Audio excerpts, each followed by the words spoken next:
Hello, in this video I will show you how to install Microsoft Edge browser on TCL 305i. So you have to start with opening your Google Play Store. And now click on your search bar and type in Edge and click search.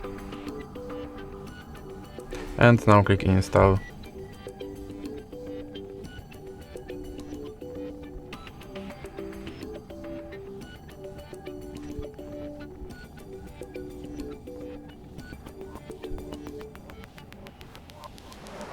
Now you can click open.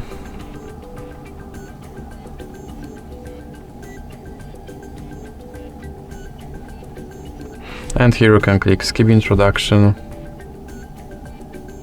Now you can set your Microsoft Edge browser as your default browser, or you can click not now.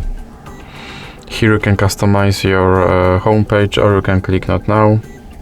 Now you can sign in to sync your data, or you can click not now. And here you have to confirm your data and privacy settings. And now you can try out Copilot, or you can just click start browsing.